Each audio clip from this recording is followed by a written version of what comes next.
Guess what? This is Law and Order SVU Season 2, Episode 5, Baby Killer. We're gonna start here and then just keep going down. This is a rough one. Buckle up.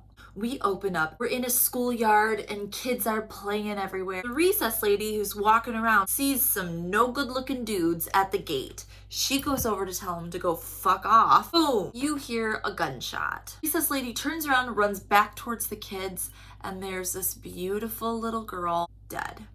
We jump to the precinct, and Cragen is telling the whole team very solemnly about the victim. Her name was Carly Jackson, and she was 6 years old. And they're bringing the shooter here to the SVU. Stabler's like, why us? We're sex crimes. They think that we're better equipped to handle him.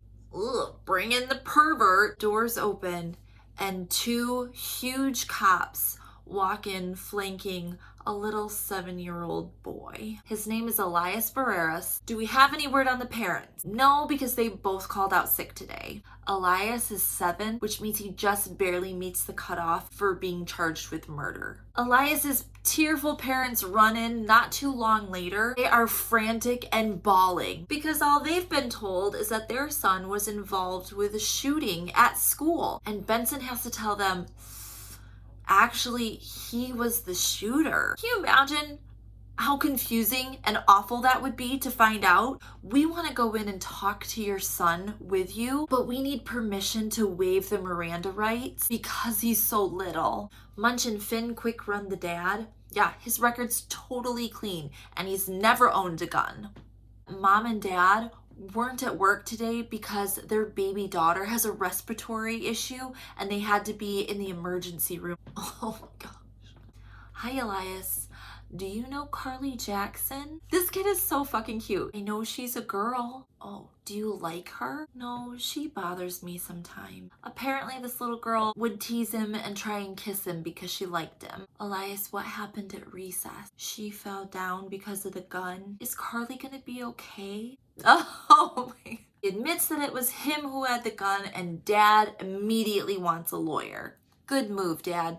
Okay. We gotta figure out where the fuck this kid got that gun. Only 3 places that Elias would be was home, school, or at the babysitter. So Munch and Finn head back to the school and they've got to push through all the cameras because there's already a whole bunch of media surrounding this case. They talk to the recess lady, which I think is actually the principal. She's of course blaming and questioning herself. How did I miss something? He was such a good kid. Both kids were so sweet. But she did see Elias put the gun in the dumpster after the shooting. Benson and Stabler go to the babysitters. Duh, Mrs. Strata. She's this little old lady, and this is not a legal daycare. There's like 20 kids running around. She says of course she doesn't have guns. Duh, this is a daycare. But she does have a list of all the parents of the other kids. We jump back to the precinct and find out that ADA Alex Cabot is dead set on charging the parents with this crime. But just then,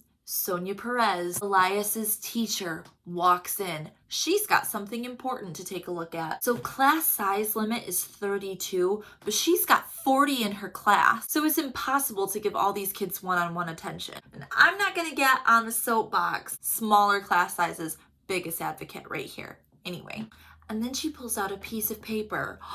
It's a drawing done by Elias. Okay, and I'll just say, as an art teacher, there's no way a fucking kid did this drawing. But that doesn't matter for the plot, so we'll just pretend. What's the picture of? Oh, it's 2 people holding a gun and a third person with black hair and a ponytail and crayon, just blood spurting out right here. You know who else had a ponytail?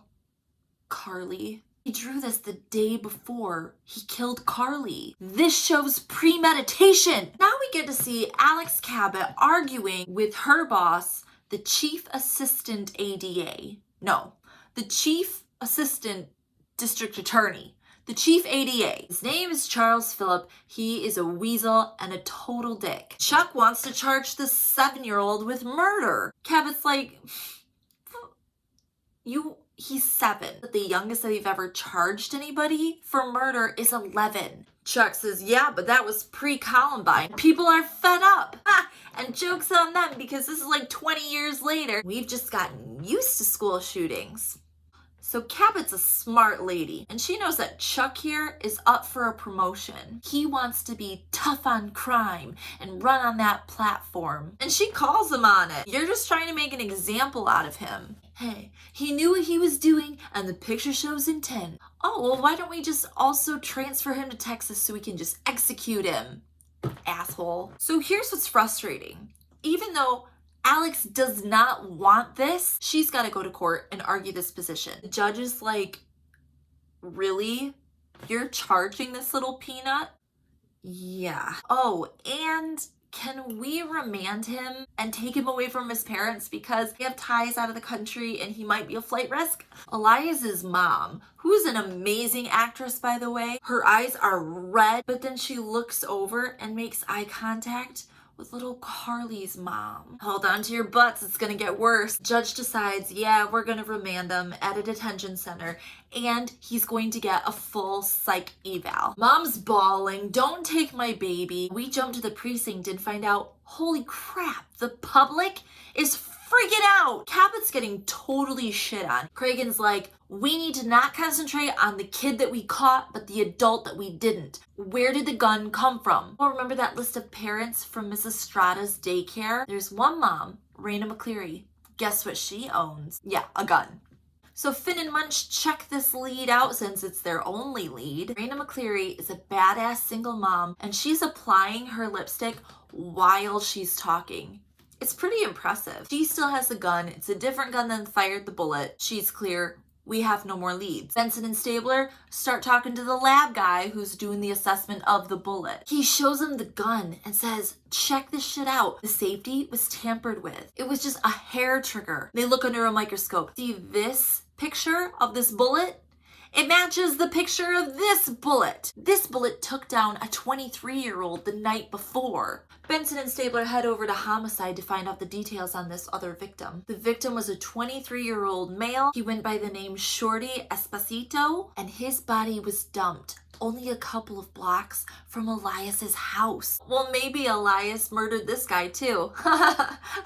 Good one. But we're looking at the picture of the victim, Shorty. He's got these weird early 2000s camo pants on. Where have we seen those pants before? In the drawing. So it turns out Shorty was probably into some bad stuff, like drugs. Shit, this is Finn's jam. He transferred from narcotics, so he's gonna tell us all about it. Okay, see these guys? That guy's the money man. He never touches the drugs. Him over there, he's the lookout. We talked to a couple of shop owners. That dude, the money man, his name is Bobby Cruz, and he hangs out with somebody named Sweetness. Obviously, Sweetness is not his birth name. What is his birth name? Antonio Strata. Like the babysitter, Mrs. Strata. She is Sweetness's great-grandmother. We pop back in and talk to Mrs. Strata. You don't understand. He had a horrible childhood. Mrs. Strata, where is he? Please don't hurt him. Next scene, Benson and Stabler are knocking on the door. Sweetness? Nobody's coming to the door. And guess what? There's blood everywhere, and it is fresh. They follow the trail of blood through the bedroom, down the fire escape, and into the alley. He's laying there with his throat cut. Benson's calling it in. Stabler kneels down. Sweetness, who did this to you? Who cut you? He whispers, Munch, and dies. We're at the Barrera home. We think your son witnessed a murder. Stabler sits down. Hey, Elias. So me and Sweetness talked. He says he's got you all hooked up and slinging for him. He puts little bottles in my pockets. Okay. Can you tell me about this picture? He says he saw when they shot the man. Why did Sweetness shoot Shorty? He didn't. It was Machete. Machete! He saw Machete shoot him through a pillow, and then he hid the gun in the sofa, packed a suitcase, and rolled it out. Why did you take the gun? I didn't want him to kill me too. This is like the worst. They head back to Mrs. Strata's house and coat the place in luminol. Lights go off, black lights come on. We've got blood with little wheel tracks in it from a big ass suitcase. Son of a bitch. He put Shorty's body in a suitcase to dump it. Okay, Sweetness is dead too. Where is Machete? Who is Machete? They're gonna need little Elias's help. So here's their brilliant plan. They put him in a weird ass pig mask and go back to the drug corner. He won't be able to see you, but if you see him, just squeeze my hand and we'll know. They're retracing their steps, head back into that shop. The second that motherfucker owner sticks his head out, Elias is squeezing Stabler's hand and they arrest Machete on the spot. He even tries to bribe them. Bitch, get out of here with that. This is Benson and Stabler. We jump to Liz Olivet's office. I think she's like a child psychologist because she's sitting down with little Elias and they're drawing pictures. He draws a picture of himself the day that he killed Carly. She says, "Oh, why were you scared?" He says that he saw Machete and his friends at the school. Last piece of the puzzle. He wasn't mad at Carly. He wasn't even aiming at Carly. He was afraid that Machete was coming there to kill him. So he waved the gun to scare him away. And with that hair trigger bullshit, it went off. With all this new information, Cabot's like, I gotta go talk to Chuck. I want to drop this case. Nah, you can amend it to manslaughter. I don't want to prosecute a child for society's continuous mistakes. The Barreras HMO wouldn't cover their baby daughter's condition, forcing them to work 2 jobs. They had to find affordable daycare for Elias, which we both know is a total fucking train wreck. So they went with Mrs. Strata's illegal one, an 82-year-old watching 15 kids whose great-grandson's smuggling drugs. We're not even gonna touch on the accessibility of handguns for minors here. And Charles is unmoved. And he walks out and addresses this press conference. And right there in front of all the cameras, he turns and publicly hands responsibility for this case over to Alex Cabot. Completely throws her under the bus. What a dick. On top of this, racial undertones starting to swirl. Carly was a little black girl. Elias is a little Latino boy. And Cabot's trying to assure them that, like, this wasn't racially motivated at all. But you've got 2 very marginalized communities that are hurting, and now it's all on her shoulders. We jump to family court. Cabot makes a bold-ass decision. Your Honor, we move to dismiss. What? It's clear that the respondent lacked the mens rea to commit this crime. Elias's parents are bawling, they're hugging him, they're so thankful. And Carly's mom is there too. Now, Cabot has to address the screaming crowd. She lets little Carly's mom do the talking. She thanks them for being there and supporting her and wanting justice for her daughter, but she asks for a favor. Go home and take care of your children. Woohoo! Cabot's walking back into the precinct with the rest of the team. You not only escaped being the bad guy, but you're being hailed as a hero right now, Miss Thing. Let's go get some beers. Everybody's leaving, but Cragen is on the phone. And you can tell by like just his back, this is a bad phone call. And in the last scene, Benson and Stabler are walking up to a crime scene. It was a 12-year-old kid that had been following the case. Camera pans down, and there's little Elias, dead. I told you from go that this one sucked. And that was Law & Order SVU Season 2, Episode 5. Jum jum!